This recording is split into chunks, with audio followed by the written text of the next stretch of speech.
I don't know what we can talk about in this nation without talking about white superiority, honestly. Who defines the meaning of God also defines the relationship between economy and God. African Americans spent $1.3 trillion last year, making us the 16th wealthiest nation in the world. Why have we not turned those riches into wealth to develop our community?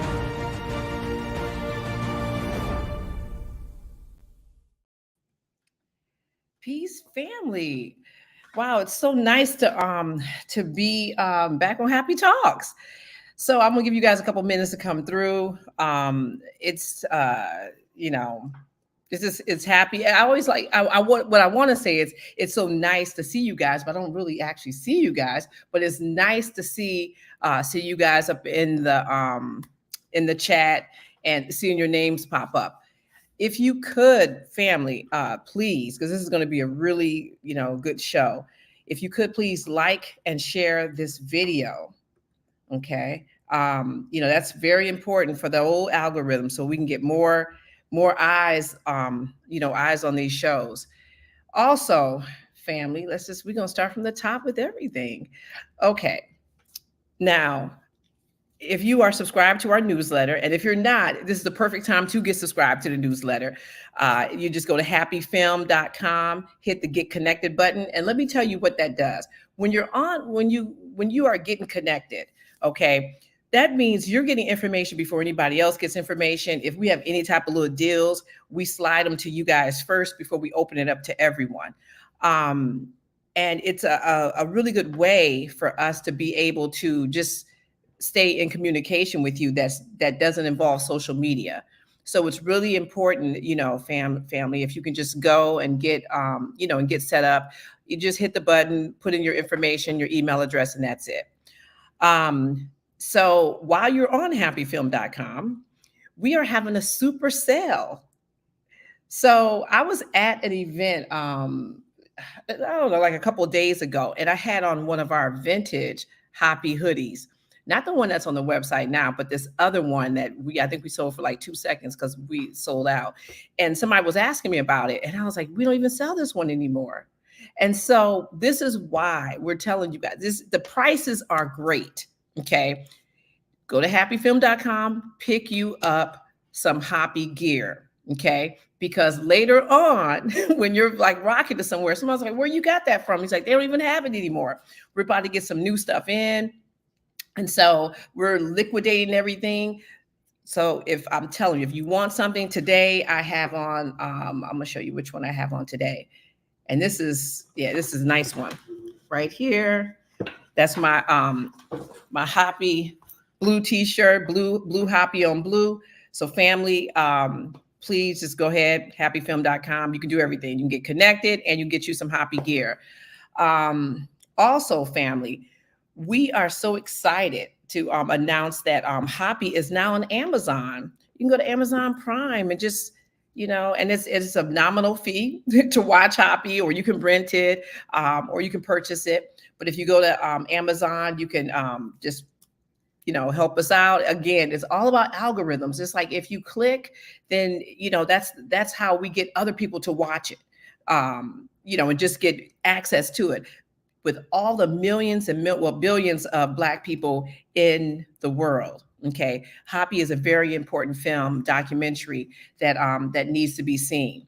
And for those of you that don't know, because it seems like we always get people talking about like HAPI, and we'll ask them like, oh, okay, well, have you seen the documentary? And a lot of people actually don't know we have a full-on documentary. It's called HAPI, The Role of Economics in the Development of Civilization. It's like 2 hours and 12 minutes. And so it's like a real documentary. So it's like we have HAPI Talks, which is one thing, but then we also have a documentary that we need much support in watching. So you can go to Amazon Prime to find it, which is great. I know everybody uses Amazon. So there it is. Also, let's just give a quick little shout outs in the house. We see Tinas. What's up, Tinas? And we have our Bell Lot. So whoever this person was, they were on like early today. they were like, we can't wait. So like that's what's up. Peace, family. And shout out to Mike Grimes and David Alexander, which is my uncle. So it's always nice to have your little family watching you. That's what's up. And Sankofa 80. There we go. Yes.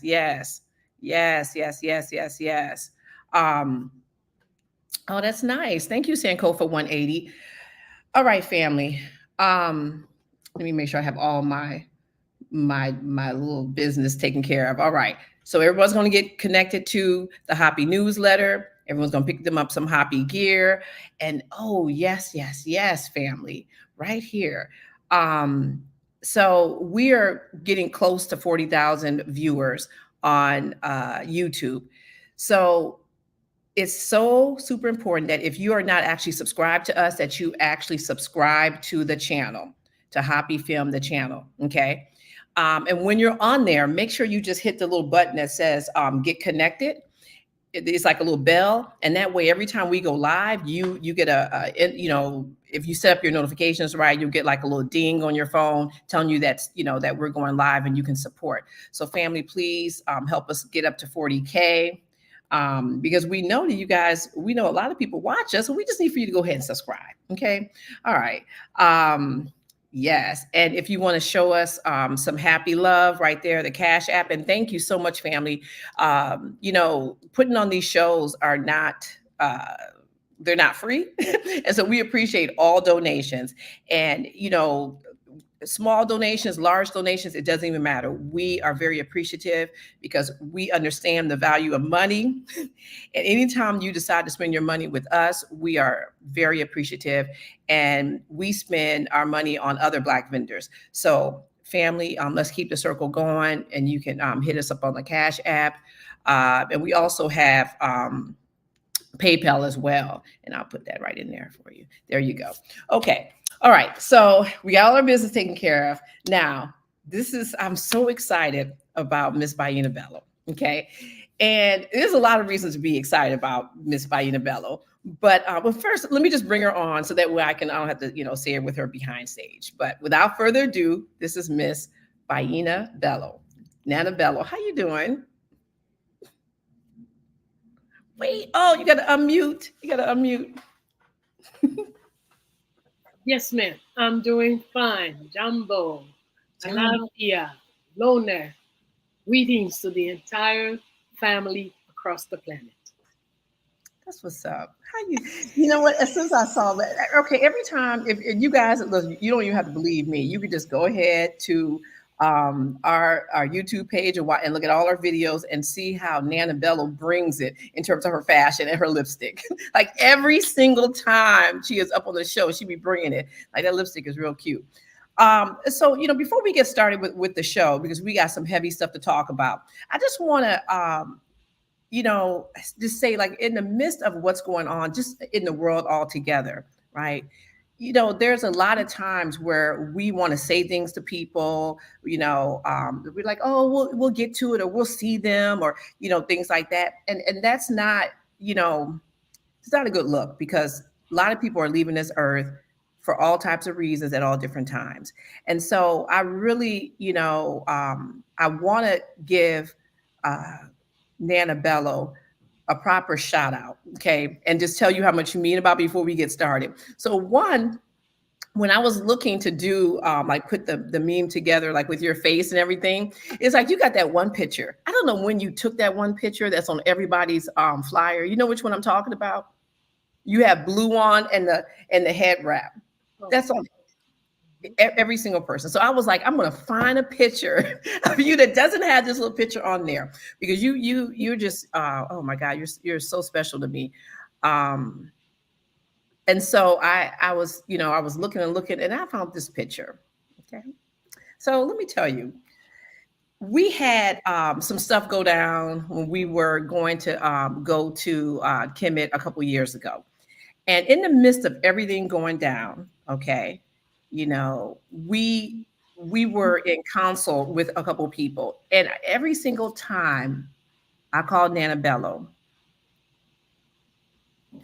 to say spiritual guide or spiritual sister, like that's not even a strong enough, like those are not strong enough words I can just describe as to how you made me feel during that time and how you continuously make me feel every time I talk to you.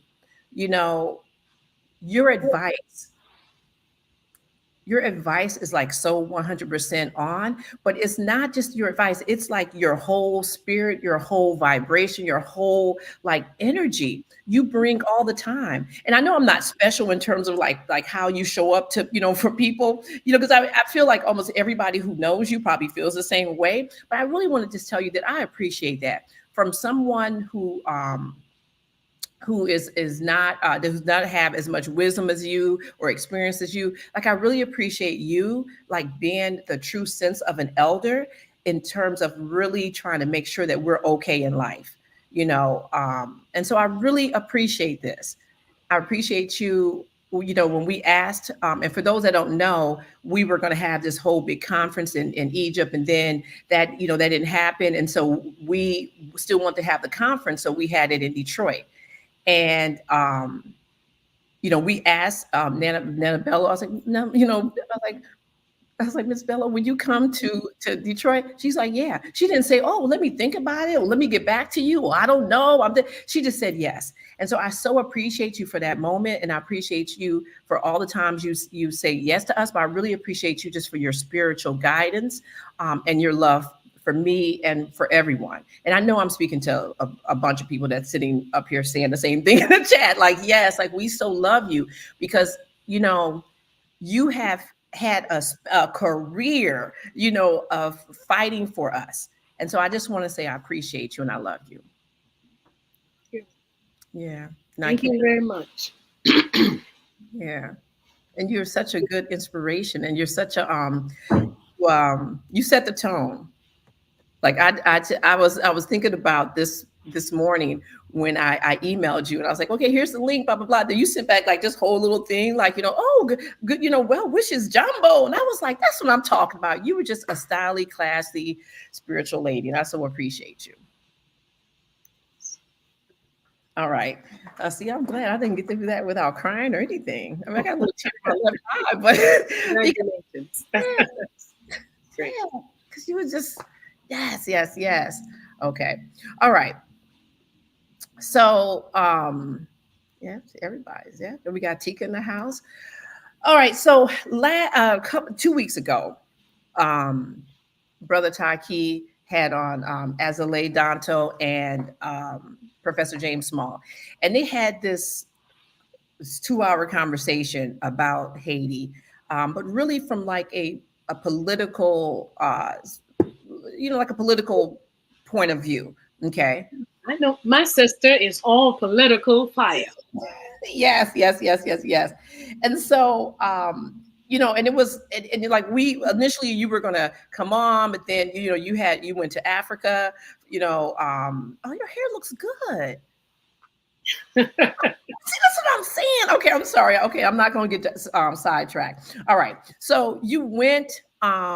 You had went to Africa, and Ms. Danto was able to do it, and so we had like this deep conversation. And some parts of it, I'm just going to keep it 100, is that it was very hard to hear, to just take in what's going on in Haiti. And so it's cool that you're on now. Like everything always works out. God always works it out in the best way. Because now you're going to give us a whole other aspect or layer to what's going on. So I just, I'm just going to get started with just kind of asking you some questions, but I just want to give the audience just the context of this conversation in Haiti. Okay. So as we discussed the underlying issues behind the crisis in Haiti, I'd like to begin just with a quick analysis, quick analysis of the person who we're seeing on TV every day, Jimmy, and neither one of us can say his last name, so we're not going to say his last name, but Jimmy, AKA Barbecue. Now, who is this man? Well, how did he rise to power, and how did he get this nickname? I do not know how he got his nickname. I assume he named himself. I do not know the context of the naming. But what we have to understand, we really need to start taking things. Zhao, there's a comedian in Congo, and Zhao has a thing. He says, white men kills in in uh, in large quantities, in massive quantities, and black people do it in detail. We do it, you know. So we are looking at IT while the exact same recipe of what they're doing right now in IT, they're doing it in Nigeria, they're doing it in Mali, they're doing it in Congo, RDC, they're doing all over. And if we're looking at IT, we're missing the point. We think there's a problem here, but there's a problem in all of our countries. If we take a map of resources, uridium, uranium, petrol, etc., etc., etc., and then you take a map of where we say there's problem, there is civil war, there is whatever, whatever we call them, and you put the two maps one on top of the other, what do you think you're going to see?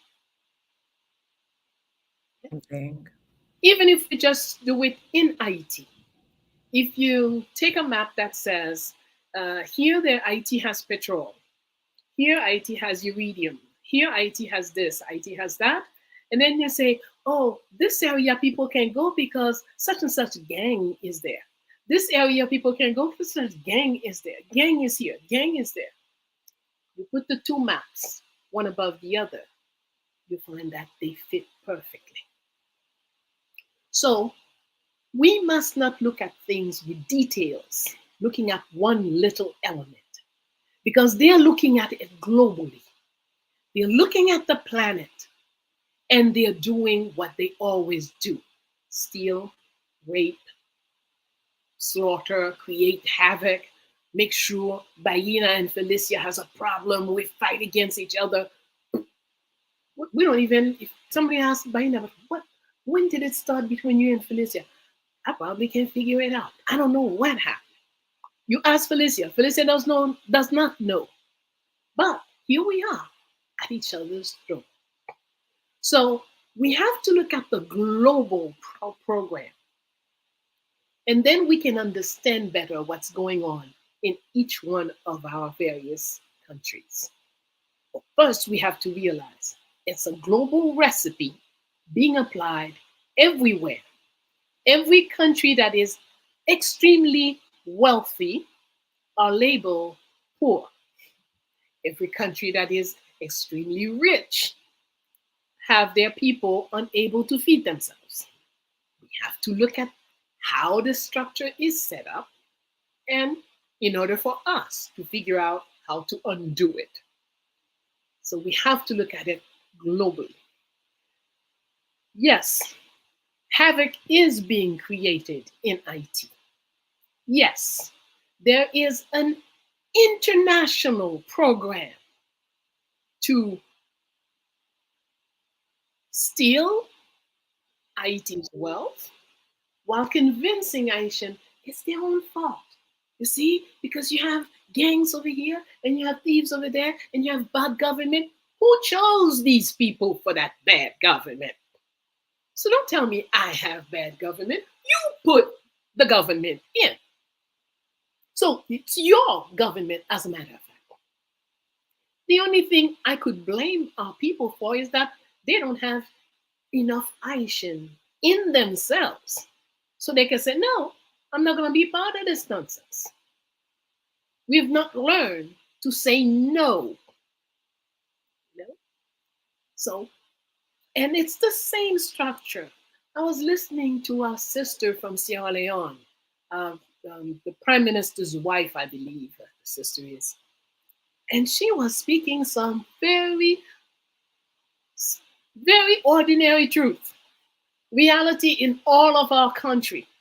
And she was saying how when they want to do this, then either the FME, the bank, the World Bank, or the UN, or the US or the EU, one of them come and tell you, oh no, you can't do that.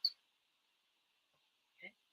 And so the people are suffering. The so-called rulers are unable to rule. And in Haiti, should even, I don't know why, I'm still today meeting Haitians who are surprised. Whereas we had a President Estimé in the 40s who told us clearly about 90 days to 100 days after he got in power.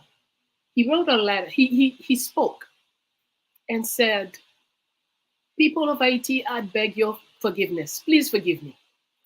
I cannot do any of what I said I would do as a candidate. I am now learning that when an Haitian president says, I'm going to make a little school, 50 for 50 students, the US embassy comes and says, oh no, you can't do that. You owe us, Haiti owe us money, so you cannot do this. If you say you're gonna make a 10-bed hospital, they say, oh no, you can't do that. So he says in the end, I can't do nothing. And I'm very sorry. I also apologize to those who were president before me because I criticized them so harshly. And now I know why they couldn't do anything. And he says, when I have thought about it, how to solve this problem, what's the solution? Since the US is holding over our heads that we owe them this money, and this money, they made the rules as to how it will be paid, 10 cents a month. I'm just using, numbers like that. So it will never be paid. And the interest will continue to increase and the debt will continue to increase and will never. So the only way out is for us to pay block. I don't say we owe any money. There's no proof that there was any expenses. But since it's already been there all these decades on the books, we can't now say it doesn't exist. We have to pay. The government does not have to. But you, the people of Haiti, you are a great people and you can get this money. Give us the money. I promise you I will pay it immediately. Let's do this within 6 months so the interest doesn't double up again, blah, blah, blah, blah. So he gave all the yes. Mobilize the people. The people brought the money to the government. The government paid. And the difference after this payment, Haiti took just rose. That's when we did the exposition, we did the bicentenaire, or Haitian artists were all over the world, etc., etc. So the lesson is there. We've seen it before. Yeah. Every time a foreigner comes and pick government for you, they're not picking it for you, they're picking it for themselves. Absolutely. And they will give those so-called government people instructions that is harmful to you and beneficial to them. That must be something none of us should be debating about. This is it. That's the way the program is set up across the planet. The global recipe. Yes. It's not something, this one does it, this one didn't do it, that the French is bad, the British are good. No, they're all the same. They all function exactly the same. Different styles, different language, but the same recipe. Yeah. Same goal.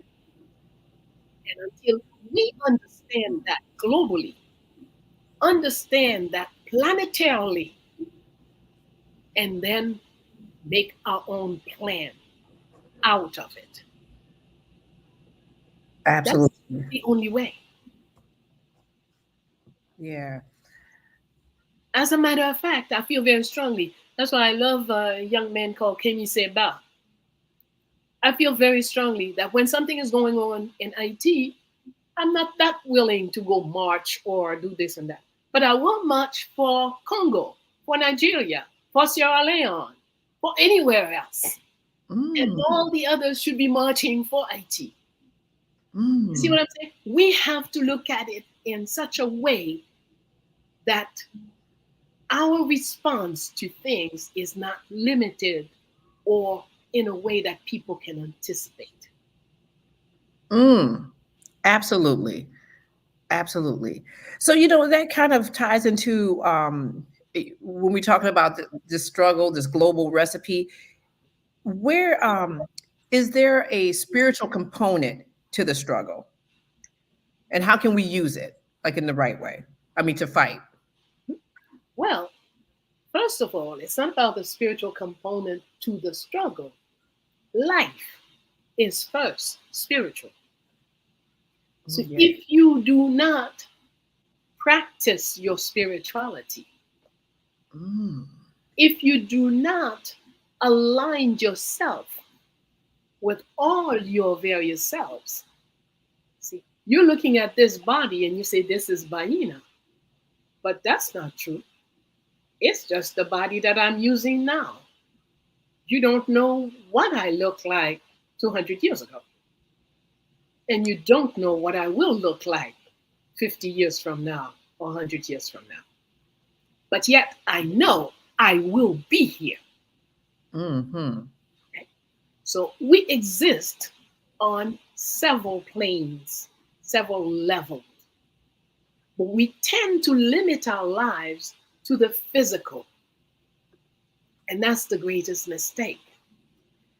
And the situation, the slavery situation, sort of made us become living robots, zombies, who live exclusively in the body.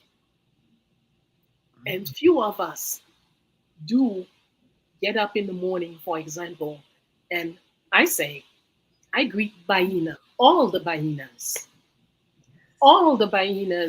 that have been here and that are here and that will be. And on a better day, I will greet all the way back to the very, very, very, very first woman who walked on this earth. Yes. So if you limit yourself to the body, or limit yourself to reciting people's words, reciting this book, that book, then you're not living yet. You need to awake and become yourself, your true self, your full self. Yes. Now, once you are in this harmony with all of you, then you know the same is true for everything, including the revolution. Life is that way. So when you're facing any situation, for example, this week, the village where the Fondation is was invaded by armed men. Those people that they call gangs. They invaded quite a number of villages, including where we are, and they did havoc in various homes, houses, destroyed people's cars, kidnapped people, did all kinds of various things. The Fondation was all right. And we were grateful. And I did not, when they called me and say, hey, here's what's going on, I said, don't worry. Our army is there. Things will be the way they should be. And fear is the worst thing. Every time I can make you afraid, I can make you do all kinds of things you would never dream of doing. So true. But every time you can deal with the fear, everyone has fear. Every single one of us. Fear is part of life. Courage is the ability to manage your fear. So when fear presents itself, you have a program and you say to fear, okay, step aside. That's not the moment. I know what I have to do now. And you handle fear, and then that's how you come out of situations. So They use it a lot. They put fear in us in every which way. As I often say, we've gone to the school, the church of the enemy. So they give us their perception of God, their perception of the divine, their perception of everything. So they live inside of us. We got to chase that out. Absolutely. We're forever reciting. Voltaire said, Molière said, Shakespeare said, hey, find out what your own grandfather said Mm-hmm. and quote him if you got to quote. But even then, I often would say to my students, when you're doing a homework, if you quote Bayyinah Bello, you will be in trouble. Don't quote me. If you really have understood what I said, then you can tell me about what I said. But if you're just repeating what I already gave you, what value is there in that? So, spirituality is at the heart of everything. There is nothing that exists before it is first spiritual. It is first invisible. And then it takes a body. So whatever you're dealing with, you have a sickness, that sickness has a spirit. Mm-hmm. So if you know how to talk to that spirit, you can handle that sickness. You can find the way to heal from that sickness. There is, mad people ruling the world. We have to deal with that. Absolutely. Imagine I come to your house and I say, you are a wicked woman. Everything you do is wrong. I steal your stuff. I beat your children. I rape your husband. You are a wicked woman. And I am going to teach you about God. Yeah. Yeah. Yeah. That's part of that global recipe you talked about. We've seen it all over the world. Yeah. And we still have not had the courage to say, but these are mad people. Who else would always want to steal everybody's possession?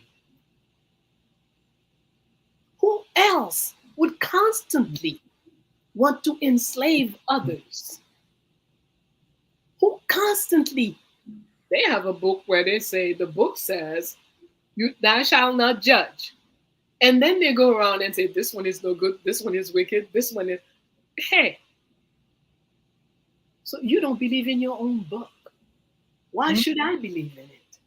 Mm. Your book, you say, said, thou shalt not steal. But you've stolen land, stolen everything under the land, under the ground. You steal everywhere, everything.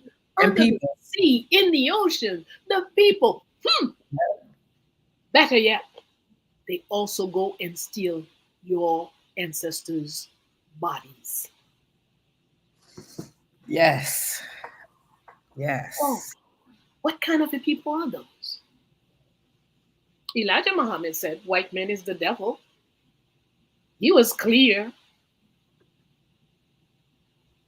If we won't listen to our own, how do we expect to go forward?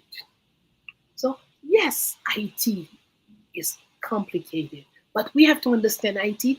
This is a foreign program with foreign weapons, a foreign recipe, foreign drugs is brought in. So a lot of these poor young men that have $20,000, $30,000 weapons in their hands are also drugged up. So then when they tell us they did this, they did that, they did this, are they doing it? Or are they actors in somebody's film? And the same thing goes on in Republic of Congo, the Democratic Republic of Congo. Same thing is going on in Nigeria, and they have a language, they have a language for each country. They don't use the same terms, so you don't see it's the same program. They talk of kidnapping in Haiti, and they talk of gangs in Haiti. But in Nigeria, they say people are being held up. People are taken. But hey, whether you take a bus full of young girls, 200 girls, and you go away with, that's a kidnapping. I don't care how somebody expresses it. In Mali, we see the same thing. In Burkina, all the countries are fighting against. Over here, they say it's jihadist. Over there, they say it's something, this gang. Over here, they call it something else. We have to look at the facts, open our eyes, and see it's the exact same thing going on in all of our countries. And it's every time a foreign program. Every time the same foreigners, they call themselves ambassadors. They call themselves this, that, and that. But if we know what an ambassador is supposed to behave at, we quickly see these people that are calling themselves ambassadors are not. Absolutely. We have been given divinely 5. We have more than that, but at least 5 senses. We have eyes to see, nostrils to smell, mouth to speak, talk, ear to listen, and the touch. Those senses enable us to learn from the world. Do not limit yourself to just what somebody says. Observe what is being said. And then you can be clear on what's happening in your country, in my country, in the other country. We could see what our countries have in common. We could see who is doing the stealing, the big time stealing. Yeah, you're punished for stealing a loaf of bread. You're punished for stealing $10. Exactly. But what happens to those who are stealing millions, billions from underneath your feet? What happened to those who steal an entire continent? Destroy the people that were there. And the ones they didn't manage to kill, lock them up in concentration camps. And then you write about them. Oh, they drink too much, they're alcoholic, they're this, they're that. Wait a minute. Okay, they are all that. And you, who are you? Tell us about you. Let us study you. So, horrible things are going on in our various nations. We have no government. We have no elite. We have no bourgeoisie. Now, if we look at, just last week, I pulled out a video, the 10 richest men in Haiti. This one has so many billion, this one has so many millions, this one has, I think except for 2, none of them look like me. And when you do the bio, this one arrived in Haiti 40 years ago, that one arrived in Haiti 50 years ago. Wait a minute, that's not my elite. My country is 220 years old. If I'm talking of Haitian elite, it is a family that has been here. So, anyone, in fact, the funniest thing, the richest man in Haiti is from Ireland. Okay. I So can't. if somebody brings their business in the country and rip the people off, become billionaire, then they are the Haitian billionaire. And they're held up. They're on the covers of magazines. Now it like that. Oh my Yes. God. It's part of this. I like this global recipe. Yeah, oh. So, you spoke about your country being 220 years old. Where did the name Haiti derive from? Haiti Haiti. is an Arawak term. That Okay. island has carried that name for over 3,000 years. Mm. Now, when the Euro-Christian invaded the island in 1492, Mm-hmm. they nicknamed it Hispaniola, as they usually do. They removed the name that was there for more than 3,000 years and put their own label on it. Now, after 312 years of slavery and colonization, the Haitian people fought and won against the Spanish army, against the British army, against the French army in order to declare Haiti's independence on January 1st, 1804. And at that point, our African ancestor, General Jean-Jacques Dessalines, while people were debating what we were going to name the country, we're going to do little France, little Africa, this, that, and the other, he says, let us give back to the land its original name. So after the 312 years of slavery and pure Christian domination and malicious, ferocious behavior, we find the memory to bring back the original name, Haiti. Haiti. So that's the origin of the country's name. It's not a name given by any European. It has nothing to do with Europe or Euro-Christian malicious, ferocious behavior. And that's why it's so important for us to have memory. It's so important for us to know our history. Austria. Yes.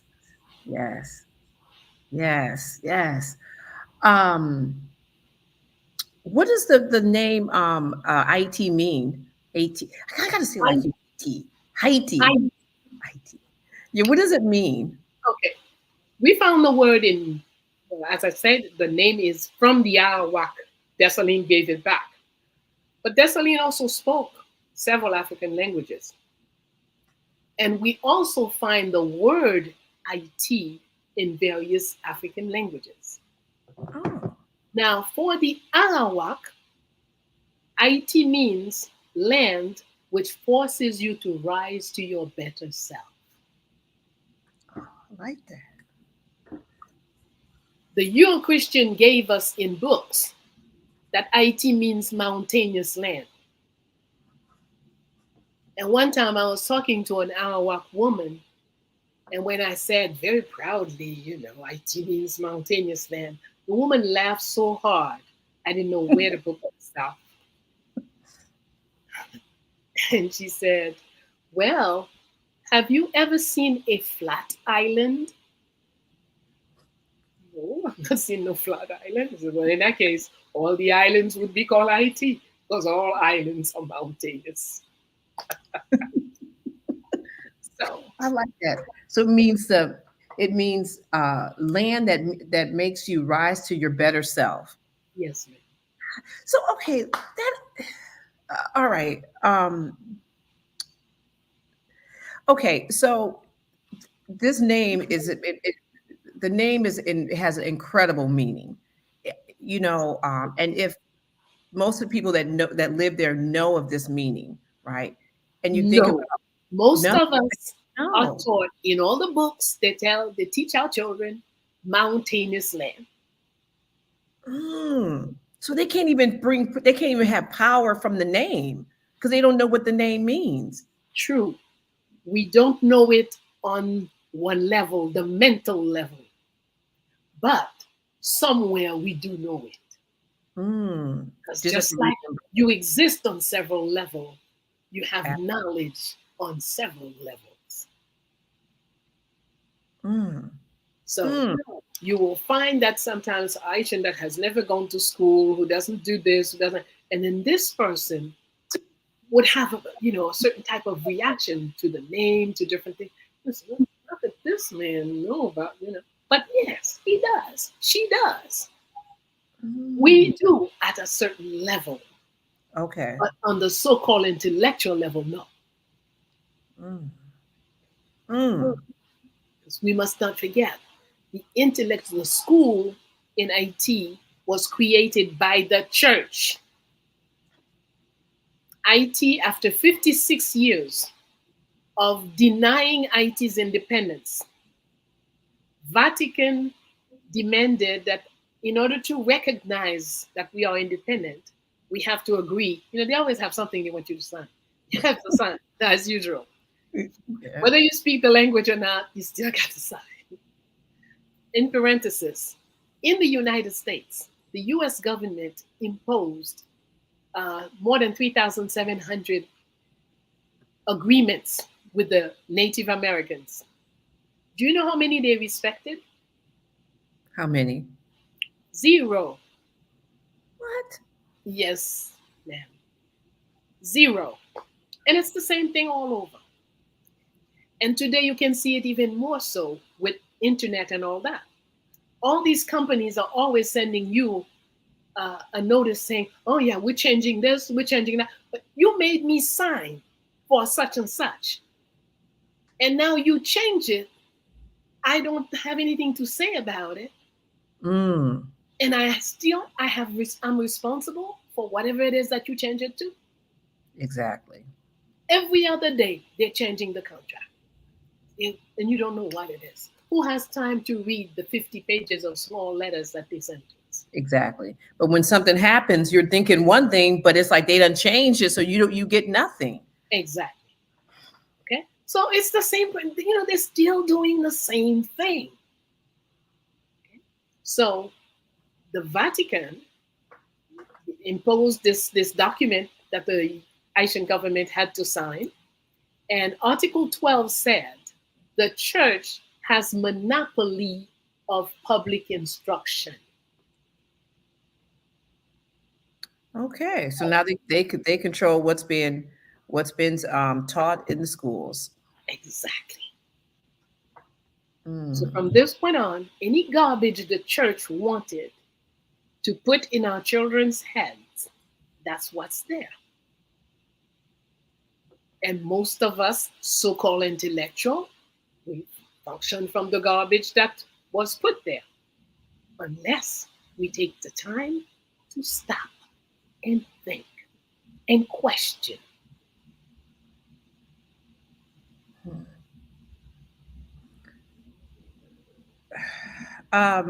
You mentioned Jean-Jacques Dessalines. Was he looked upon as a hero from the Black people? From the Black people. From the people from Haiti, from the Haiti people. Oh, absolutely. Yeah, from the Haiti. Absolutely. Okay. But again, you're gonna have a big rift. You have right after the revolution, no one would debate about Dessalines. In certain ways, he's viewed as a god.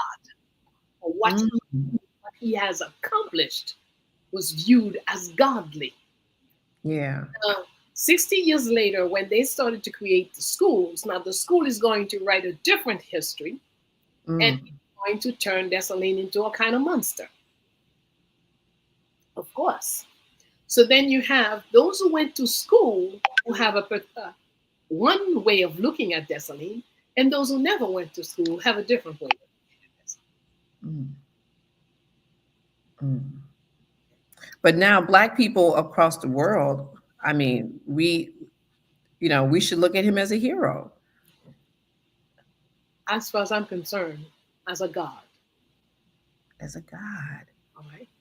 Yes. When in our original Constitution, the Imperial Constitution of 1805, Article 1 said, "We, the people living on this island previously known as Saint-Domingue, have decided to become free, sovereign, independent of all forces in the universe."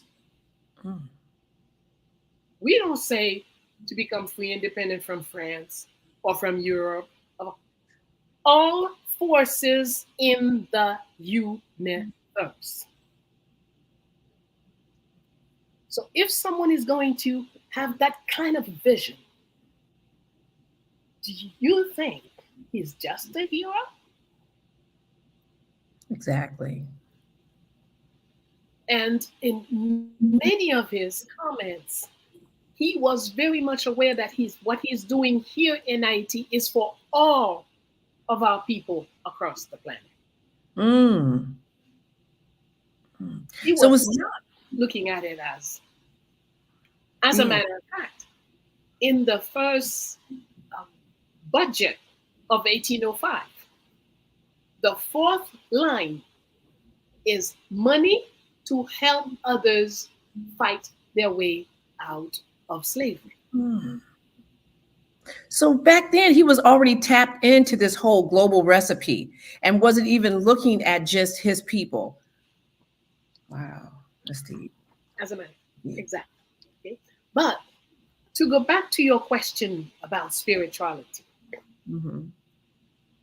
So if we take our life seriously, then we will do what has to be done to meet ourselves on every level that we exist. And therefore, that's when we know our spiritual self.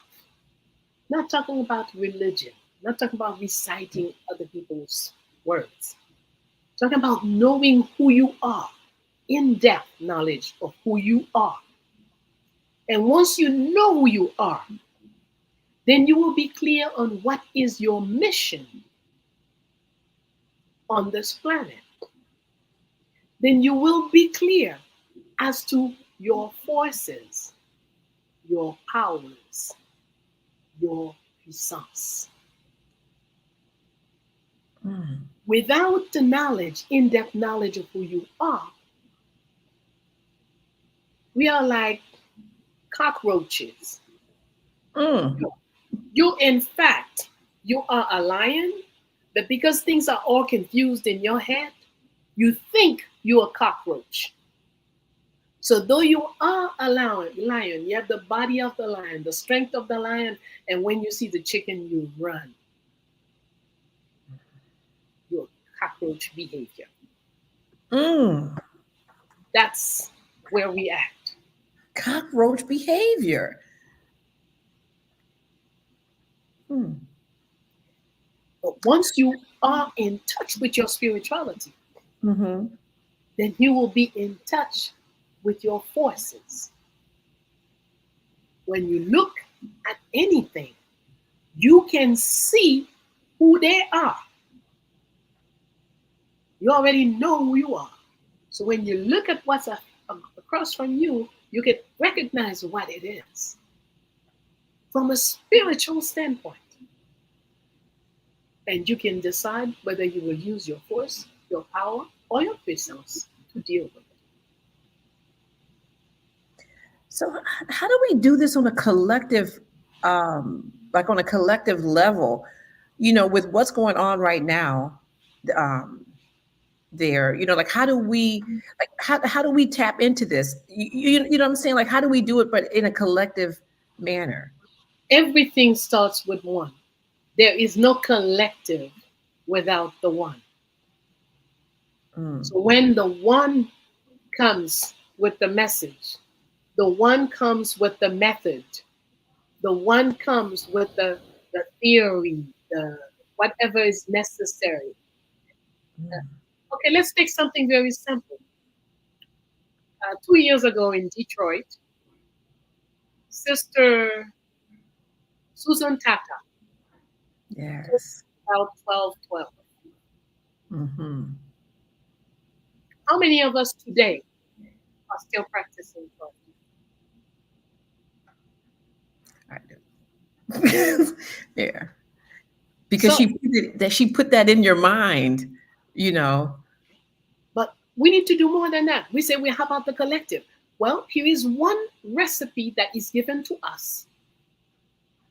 All of our television programs, all of our videos, all of our wherever, wherever I am, I don't care. You invite me someplace in program at 12, when my watch says 12:12, I stop your program and I say solidarity and unity among all the children of Africa throughout the planet Earth. I will say it. Then I'll say, okay, what was your question? So if we are given a recipe, but we only use it in certain times, certain places, how do we expect it to work? Exactly. If you're a teacher in your classroom, you don't share it with your students. How do you expect it to work? But imagine. Exactly. Just a single day. Yeah. 10 million of us across the planet would stand up and say solidarity and unity among all the children of Africa throughout the planet. What do you think would happen to this planet? We'd be free. That's for sure. We're talking about the collective, but the collective starts with one. Starts with one. And listen, you tapped into something else, because that's one of the things, that a couple years ago, because we're talking about Detroit. And I remember just thinking that, some of the, our leaders who we look at and we respect, and, they're moving a certain way, but it just is exactly what you just said. It's like, okay, when you lay it out, like how many people actually do it, including the person who is laying it out, and I think that's, it comes back to what you said again with the five senses, is being able to be more perceptive about who's sitting across from you, right? So that you make you make better choices, or you just know how to move, you know how to move if there's a snake in the room. That's Like how to move. Yeah. Yes. Okay. All right. Wait. We're just gonna take a just quick little break. Family, please like and share this video. Okay. And I'm just sitting here and just all this stuff is going on in my head, because I'm like, yes. It's like you're putting it together. So family, please like and share this video right here. Like and share. This is powerful information. This is a compliment to the show we had a couple weeks ago. Bayyinah Bello is she's giving us some stuff. I'm telling you, she's giving us the fire. I see everybody put a little fire in the in the comments over there. Okay. So another, okay. Where do I need to go back? So in terms of let me see, how can I'm trying to think about how can I say this? Okay. So it starts with the one. And if you can take me back and kind of parallel that to what's going on now in terms of like when you guys got your liberation, right? And because it seemed like everyone was just tapped in a way, we're like, okay, this is how we're thinking, and this is how we're going to move, right?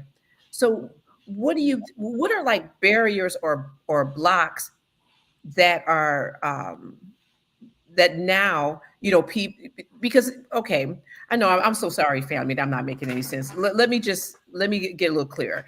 Okay. So like when you talk about this global recipe, so if we, we're looking at things and we're like, okay, these things are happening all the time in different places. So we're more perceptive. But then the enemy also is like, okay, we already saw what happened before when they got together. So they kind of changed stuff up. So in the changing stuff up, how is it that we now need to move?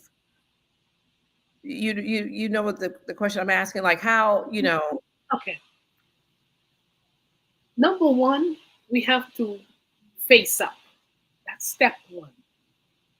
If I don't say to Bayyinah, the you are Christian live in you. You are constantly quoting them. They're, everything you're doing is according to what they have set up and whatnot. Once I say this to Bayyinah, then Bayyinah will take steps to go to that inner war to chase this thing out of herself.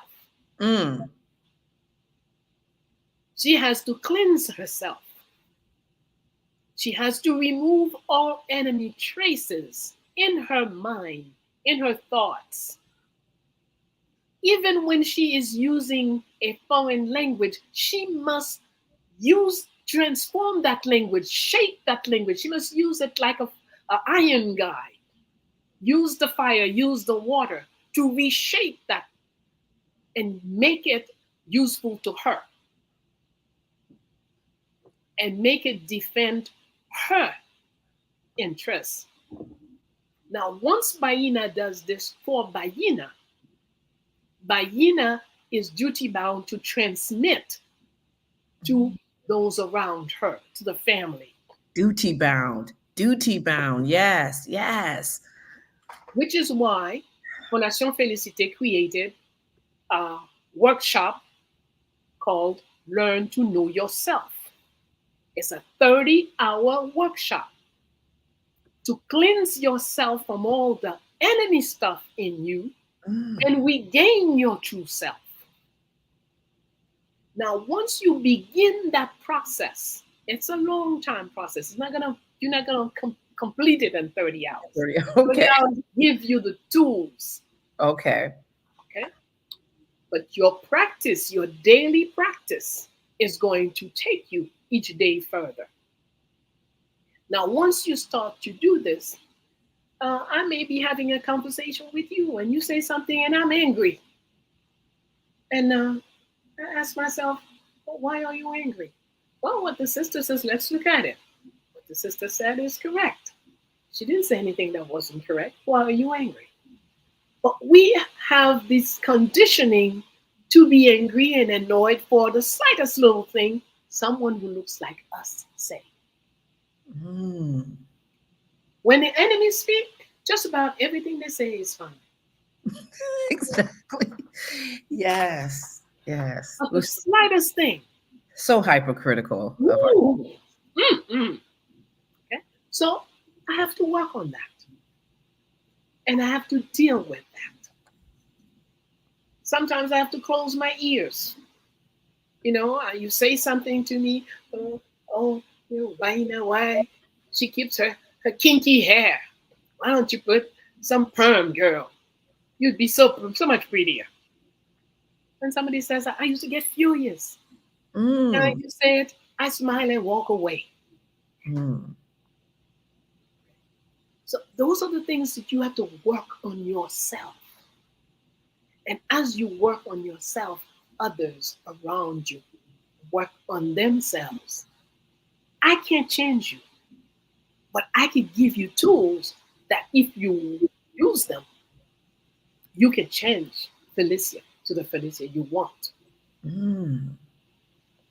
I can work on Bayyinah. Tanya Melendez can work on herself. Ufe Jujuk Agula can work on himself. Tashi, Hiruka, each, we have a responsibility to admit the truth to ourselves. The devil lives in us. And we have the duty. Once you admit it, then you are empowered to eliminate it. Absolutely. Yes. Yes, I feel like we're getting some of these little 31 hours in this class you're talking about right now. You're so right. Once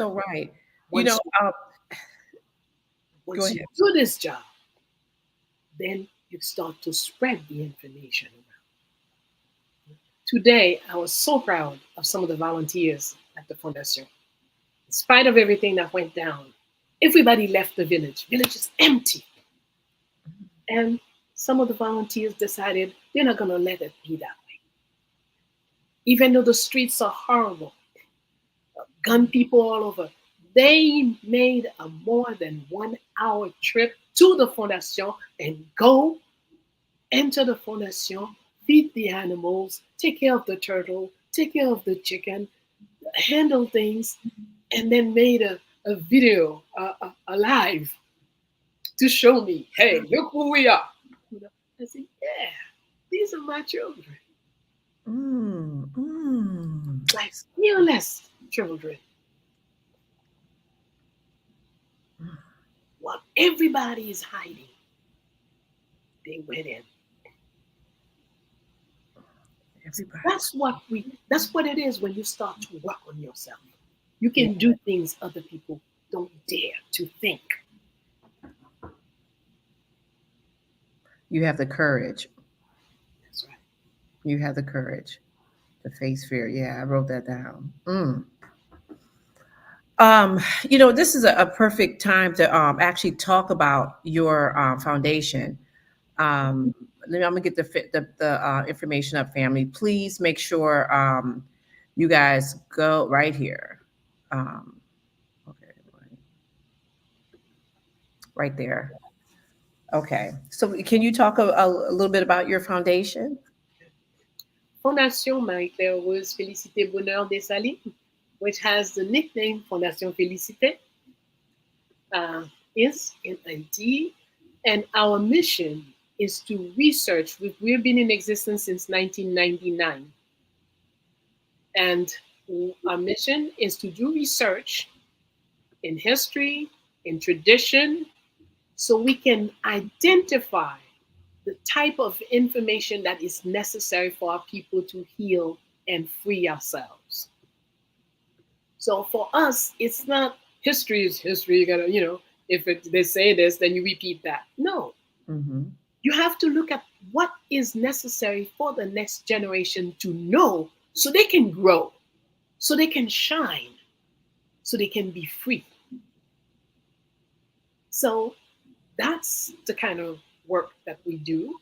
Our young people, we have volunteers at the Fondation. They help with the research. They help with the administration. They help with running everything, keeping everything going. They take a risk. These are sheroes and heroes. And we salute each and every single one of them. They participate in learning how to work on the research, turn the research into a book or a booklet or whatever, or a video, or whatever we have to do.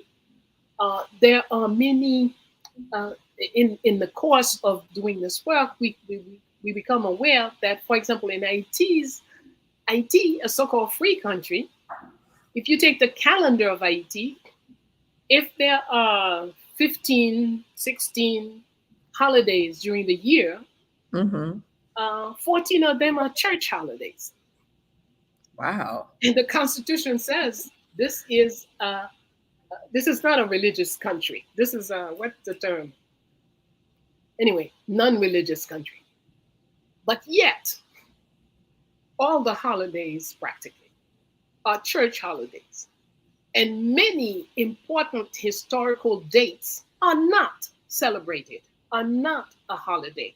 You could give yourself, like I used to do, whether I'm working or not.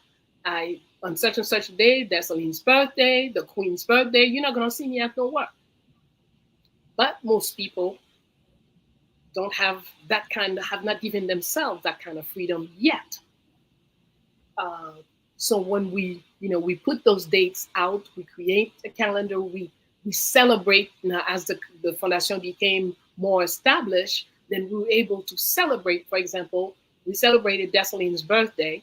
It's not in the books. It's not a holiday in Haiti. See, okay. But you know what, this is like, is going back to what you were saying before. It's like, okay, so they learned their lessons. So it's like, you know what, let's try to beat this spirituality out of them. We don't want them to know themselves. We're going to give them these holidays. We're going to make it so they get off. They're going to be happy on these holidays, going to learn about these holidays, and it pushes them further away from where they're supposed to. So you're just like, the hell away with that. We're going to now, you have a calendar of days that are more important. How many days are on that calendar? I mean, that you guys have that need to be celebrated? I think we have 6 days. Okay. For the year. We have also, well, January 1st is on the calendar, and it is a holiday, Independence Day. But the key element in Independence Day is the sharing of independence soup. Well, it was dying away. 30 years ago, hardly everybody had a reason not to do it. There was even a propaganda saying that pumpkin makes you sick. There's all kinds of garbage. But see, that's why you got to have your 5 senses, so you know. That's why you have to. Yes, yes. Okay.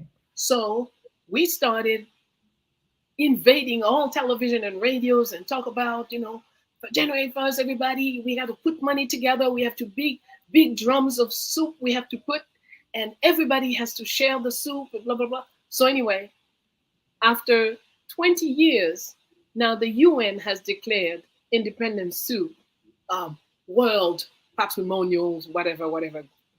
They are garbage. But I don't care about that. What I care about is that Haitians understand that our independence is based on the first principle they give us to live is sharing. So if I'm making soup, I can't make soup for me, my mother, my husband. No. We have to make soup so that if I can afford to make for 50 or 100 or 200, then that's what I make. And anybody who wants soup can come at the Fondation January 1st from 7 a.m. to noon. You will be served. Yeah, I'm trying to find some soup next year, because let me tell you, the 2 little Haitian friends I have, I was like, are y'all making a soup? One just looked around like, what? I was like, you don't know about the soup? And I was like, I kept saying, I was like, Miss Bayyinah Bello, the soup? Like it's like they didn't, I guess they just didn't understand, or it's just like what you're saying, just, they just didn't remember. I like using that. They just didn't remember. So, okay. All right. So that's one of the holidays. So you have 6 holidays. We have Ancestors Day on January 2nd. Even though it's on the calendar, nothing is done about it. Okay. And on January 6th, from the very first calendar of Haiti, we have the Day of the Mothers of the Nation, January 6th. And that was removed from the Haitian calendar by the U.S. occupation. What? Since the U.S. occupation, that date no longer is in Haitian calendar. 1915, okay. Now, with Dessalines' birthday, the first birthday celebration is in 2000. We had about 10 people came to the celebration. Then it grew. Then we ended up doing it on a football field with 2,500 people celebrating Dessalines' birthday. And then in 2021, the government declared September 20th Dessalines Day, and it's a holiday. So we celebrated for 21 years before they heard. So there is King Henry's birthday on October 6th. So there is Wakaima, August 14, which is a very important date. That's the date all the Africans on the island met to decide what can we do to come out of slavery. August 14, 1791. Wow. That's not in our calendar. That's not a holiday in Haiti. That's crazy. Yes, ma'am. That's the first Pan-African Congress, we could say. Yeah. Wow. Because the Igbo were there, the Nagos were there, the Yoruba were there, the Dahomey people were. So those are the things when you, in your country, when you say, well, this is an independent country, blah, blah, blah. But when others come and decide what you're going to remember about your own history. When enemies choose what you will remember about your own history. When enemies decide what holidays will be celebrated in your country. When enemies decide what language is the official tongue. You imagine? And I saw the same thing in Nigeria in 1970s. In the 70s, Nigerians, there was a research, how many people speak of the various languages. And it came out, Hausa, Yoruba, and some other languages came out most, like 40% of the people spoke that. English was 10% of the people, less than 10% spoke English. And English was declared the official tongue of the nation. This is crazy. This is crazy. This is crazy. Okay? It's the same thing. Haiti, most people till today, even 220 years later, probably 60% of Haitians don't speak French. But 100% Haitians speak Haitian, but it was not until recently, it was not an official tongue.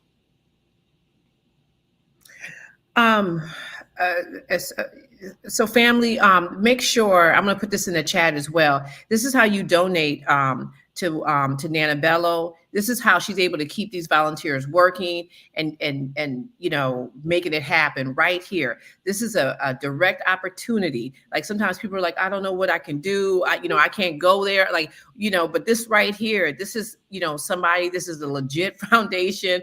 The co-founder is sitting here with us right now. Right here, Zelle, PayPal, Cash App, and MONCash. Y'all can make this happen.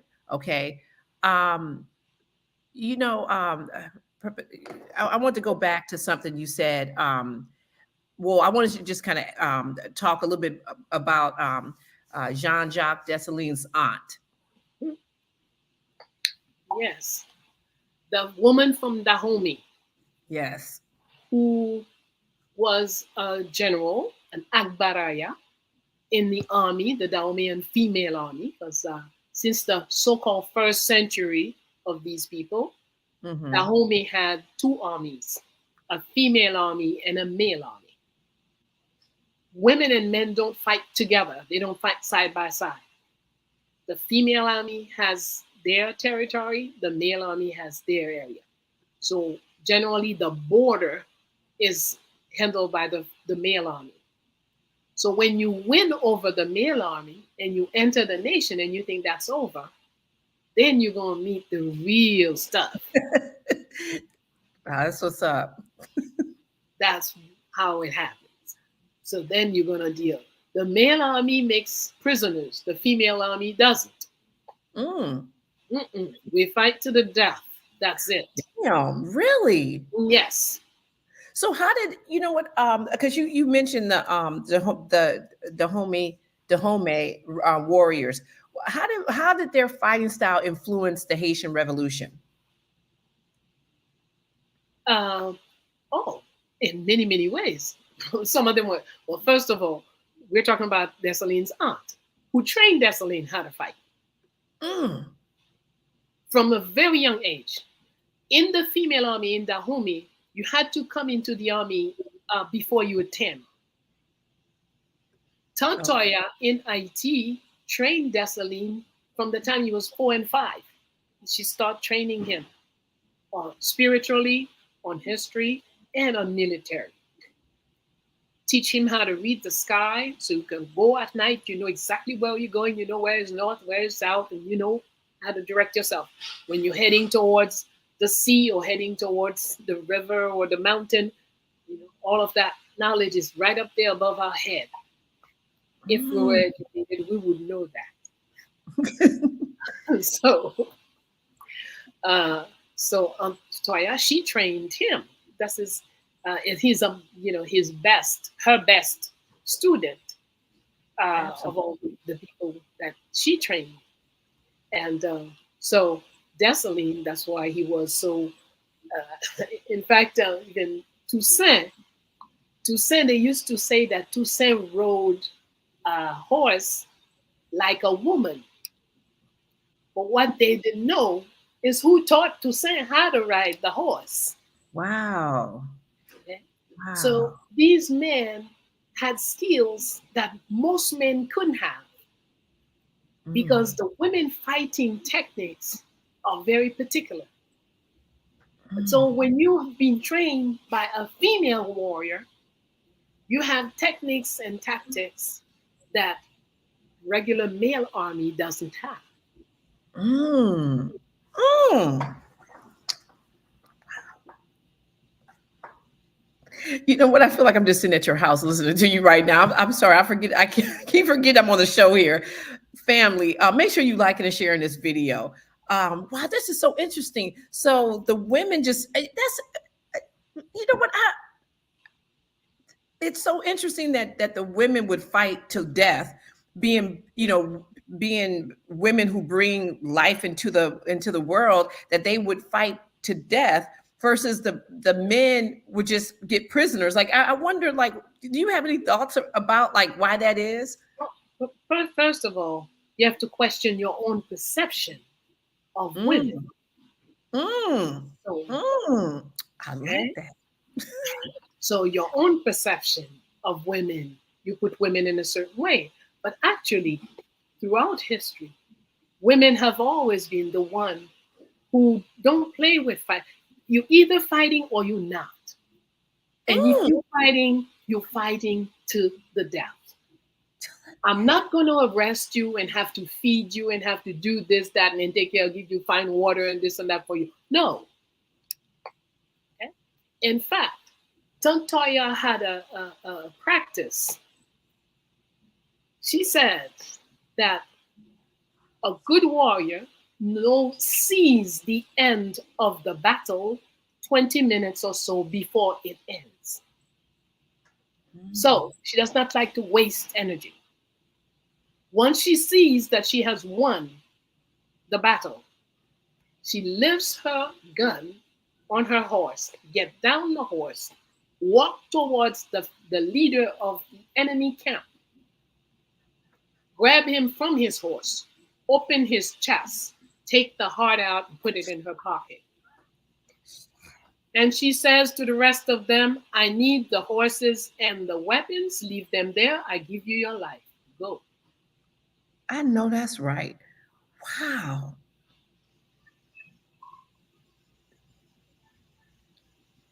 Wow. That's what's up. I mean, like, why I don't know why I didn't know this. Wow, that's really interesting.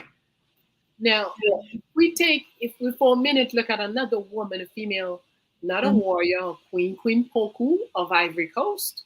Yes. When things got down to hard, Queen Poku took her only child and gave it to the river so she would save the people.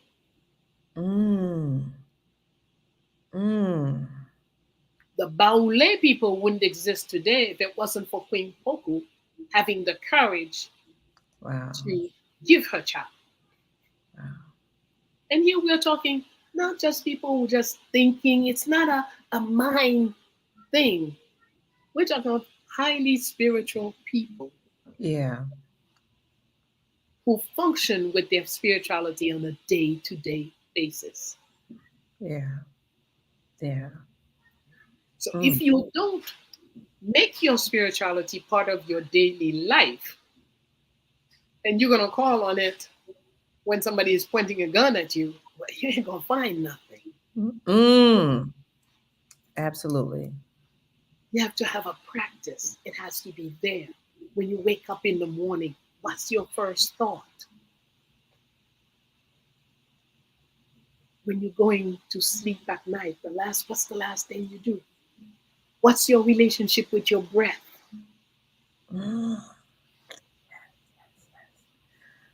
Yes, yes. Breath is a vehicle of communication. Do you breathe properly? Do you breathe to heal yourself? Do you breathe to get rid of a headache? Or do you jump and run for aspirin?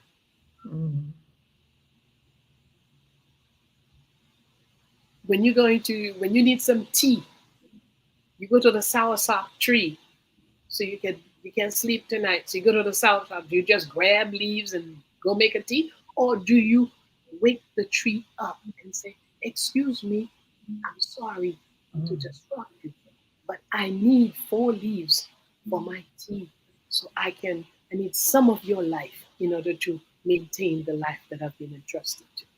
Please allow me to take 4 leaves." Do you treat every life form with respect, knowing that all life forms have spirituality? Yeah, and even when you use the example of the headache, just asking yourself, why do you have a headache? I was on one of and shout out to Ancestral Voices.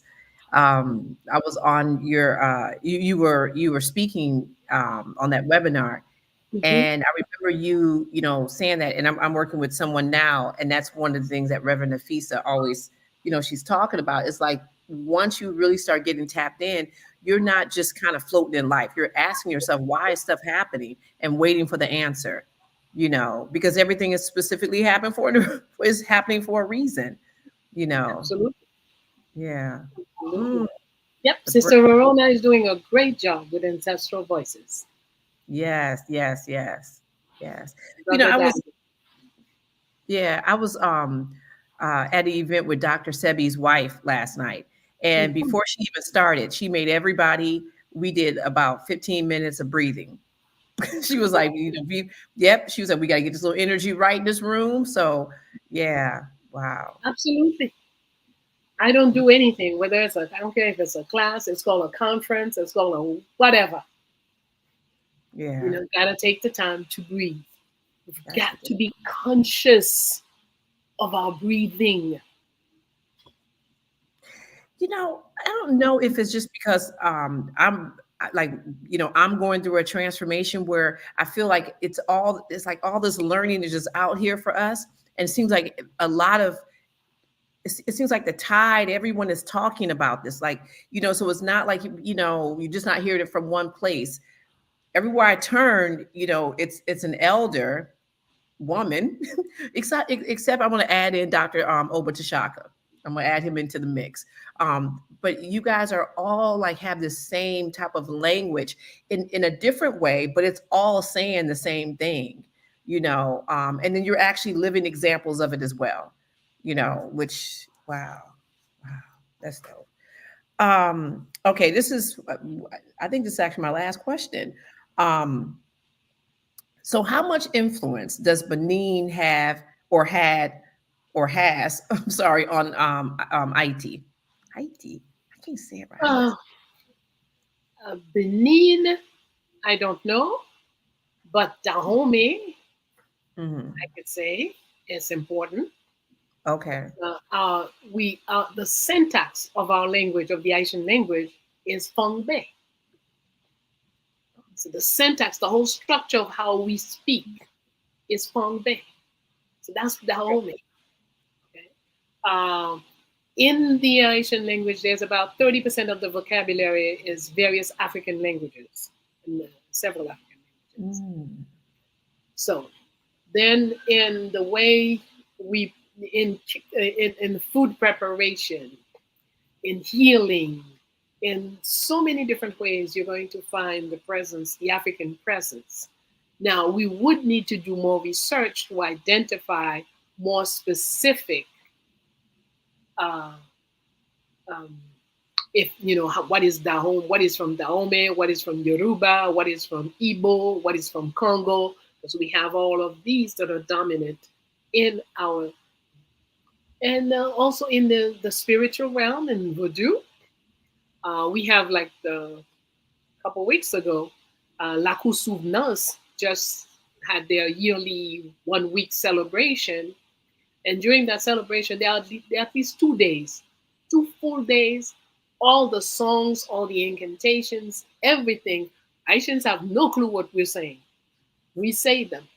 But when there is somebody who speaks for or Yoruba in Mhm. the room, they say, "Oh, why you guys are saying da da da da da da da? You know that this means this." Okay? With full days of singing in languages that we don't know what we're saying, but we have retained it from way back then. Mm. And it shows the power of our memory, Yes. how we can call on various rulers of the time. For example, when we go, Wangolo, Wale, Ilewa Vini Wemoko, Wale. Last week, that song came up in the celebration in Benin when I was there. I was in a wow, several songs that I used to sing. Sometimes we have a mixture. We mix the languages. There's some words in Fon or Yoruba, and then there's another, other words are in Haitian. But we have retained a lot. And in fact, that reminds me, a few years back, a friend of mine from the Congo who came to visit we went to La Koussoukri, where that's all Congo stuff. Different produced spaces have retained different African areas. And so, in speaking with this various spirits, the brother told me, we've been saying in the Congo that we didn't have names for the days of the week. I just learned all of them right here in Haiti. Wow. So, because colonization and domination has brought them to saying Monday, Tuesday, to just deform the French or the English. And so they forgot what they used to say prior to this. And then so they come to Haiti and they find this is what we used to say. So there's a lot of work, a lot of research to be done so we can become clearer as to the connection between Haiti but without a doubt, Haiti is the spot in the Americas where Africa stand tall, spiritually and culturally. Family, right there. Make sure you guys go onto her website and donate. Just donate. You talked about your 31 classes. Is your 31-hour class, knowing yourself? Is that can they find out information on the website, or is it other place? Not on the Fondation's website, but they can find out if they go to b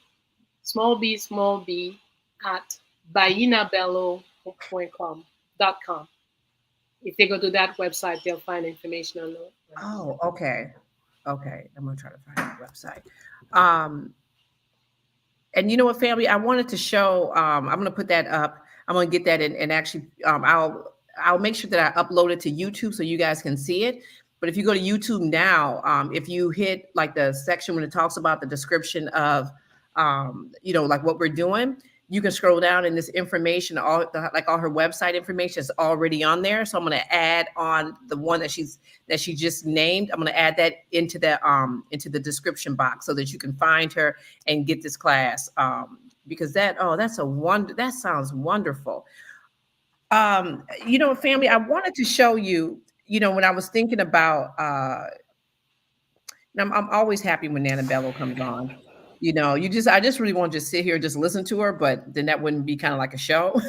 But when she came, I wanted to just kind of let you guys listen to this for a minute. So she came to the Power and Unity Conference in Detroit, Michigan. We asked her, she said yes. She didn't stumble. She didn't, like I said, she was just like, yeah, I'm there, right? And so I want to just kind of show you guys the beginning part. You can actually, we don't have a DVD of this, but it's streaming. You can rent it or you could just purchase it. It's a very inexpensive. It's under $10 to get this video. And this video has like actually 12 or 13 scholars on there. But I want you guys to hopefully you can be able to hear this piece. Okay, I'm sorry. Let me try to. Oh, okay, now where is it at? We were listening. Her and I was actually listening to this in the beginning. Now I can't find it. We're gonna find it. because it is so powerful. And I was listening to it last night. I was like, God, this is oh, here we go. Okay.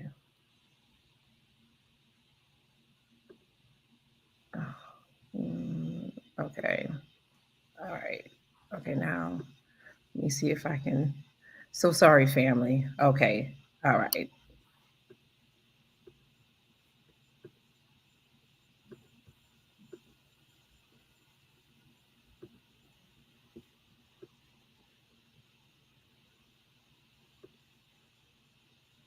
I want to bring up one of our most beautiful and talented sisters, Professor Bayyinah Bello. All right. Please welcome our Stortarian, educator and writer in humanity, over 40 years of experience. The professor specializes in linguistics and so many other things.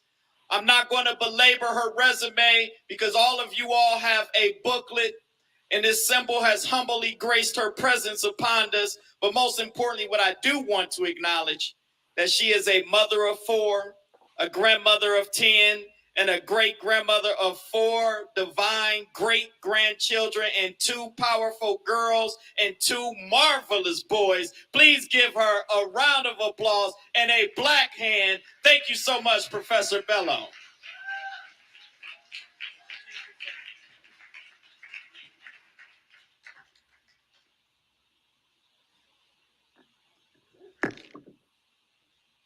Jumbo, Hotep, Alafia. Thank you. Today I'm going to read like a good girl. Power, unity. Spiritually yours. In the name of the Most High, residing as the tiniest spark in each one of us. In the name of the spirits of time, space, and actions, energy, vibrations, and frequency, the essentials of life forms, and with their permission, I greet you. From the oldest of my elders here in attendance, I ask consent to pursue with my communication. Thank you. Merci. Asante. Medase. Shukran. Akpe. It is such an honor to be in the company of so many teachers who elevated and deepened my understanding of the functioning of the world. Okay. Family, this right here, I know I hate to have to cut it off. Wait, who couldn't see the video? Y'all couldn't see the video? Could you see it, Nana Bello? Now the picture has, before it wasn't. It was just a blurred. It was just a blur. You know what? Yeah, but could you guys hear it? Yes, it was clear. Okay. You know what? I think it's Vimeo. I think Vimeo is like, they don't want to like maybe share their stuff, with everybody. Okay. Because I think once I push play, then it blurs it out because Vimeo is a whole different platform. Okay. So listen, family, this is even why. I'm glad at least you were able to hear it. Okay. Family, you want to see this. Okay. Now, Nana Bello walked up there all quiet. Very quiet, very, asked for permission to speak, and from Dr. J, right? So you guys have seen the video because he's jumping around like he's like 15 years old. He was so excited to hear Nana Bello speak. Go to HAPIFILM.com and just get this video. Okay, I feel like it's like 13 hours. Yeah, you may be able to sit down in one day, but it was a 2-day event for us. Okay. I'm telling you, family, you have got to see this video. Nana Bello, she gets it in. I mean, that's all I can say is that she gets it in. Okay. Bayyinah Bello, I want to just thank you. Thank you for coming on and just, I always feel very, like after I speak to you, I always feel centered. I always feel like I know what I need to do. And even though you don't say what to do, which is interesting, you don't say do this, do that. You don't do all of that. But your presence wakes something up in all of us where we know, oh, okay. And it's always confirmation. It's always love, that's from you. And it's never judgment. So I just appreciate you. And thank you so much for coming on the show. Thank you. Thank you very much. Yeah, and thank you to all of you who listened, who looked, and I encourage you. Trust me. You have force. You have power. You have puissance. Once you know yourself, you can use that force and that power that is sleeping inside of you. Take great care. Thank you. All right. Thank you. Thank you. Okay, family. Wow. Okay. Yeah. Make sure you guys go and see Nana Bello, speech. And also, I'm going to put back up her information for her foundation. A lot of times, we're kind of like, oh, we don't know what to do. We don't know how to fit in, how to help. These are ways. This is a concrete way that you can help right here. Nana Bello has, I'm putting it in the chat because it makes it so much easier for you guys just to go ahead and just hit the, you can just hit the button, go straight there and, and donate because she's doing the work.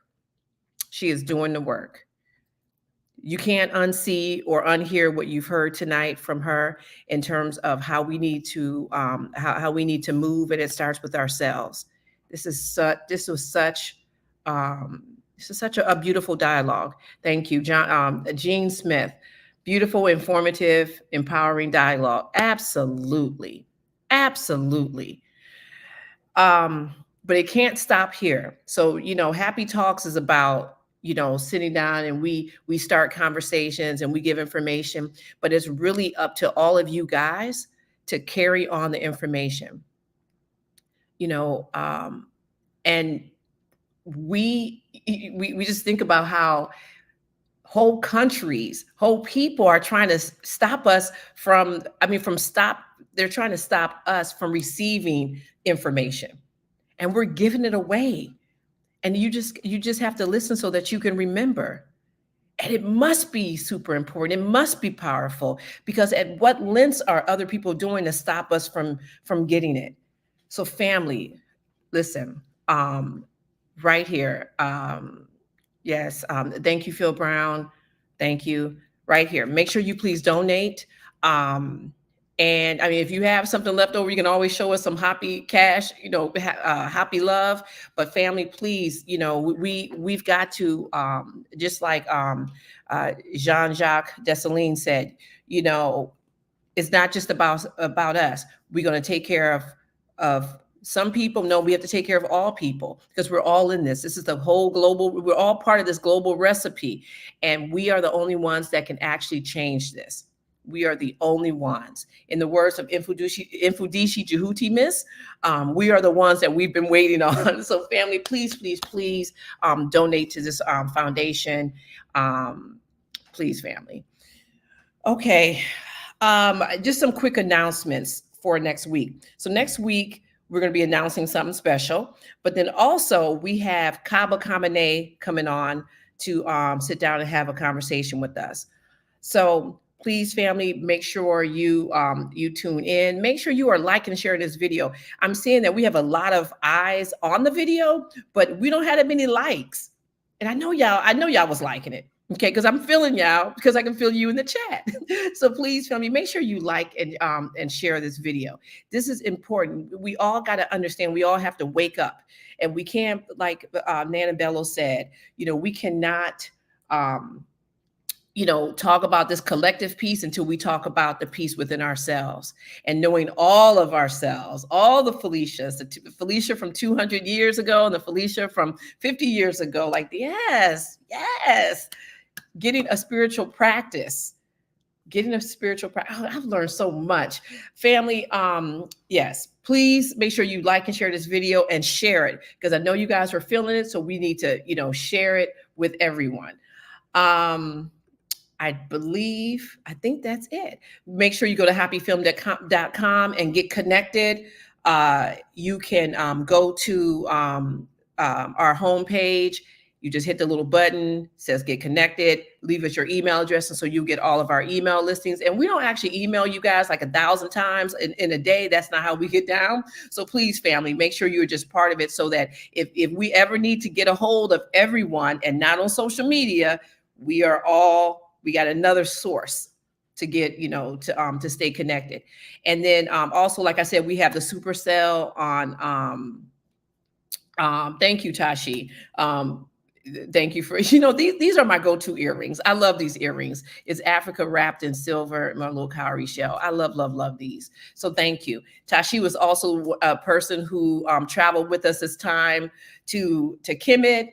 I see a lot of our people, Lori, Dorielle, Tanya, Dave was on here. So thank you guys for continuing, supporting us. But yes, it was a very great show.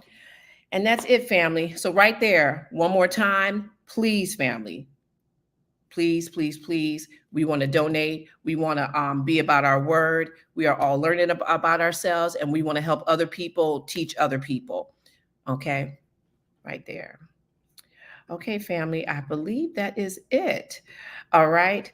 So, since Professor's not here, and I always take what he says, because I love like how he always closes the show. So since he's not here, peace and blessings. I don't know what we can talk about in this nation without talking about white superiority, honestly. Who defines the meaning of God also defines the relationship between economy and God. African Americans spent $1.3 trillion last year, making us the 16th wealthiest nation in the world. Why have we not turned those riches into wealth to develop our community?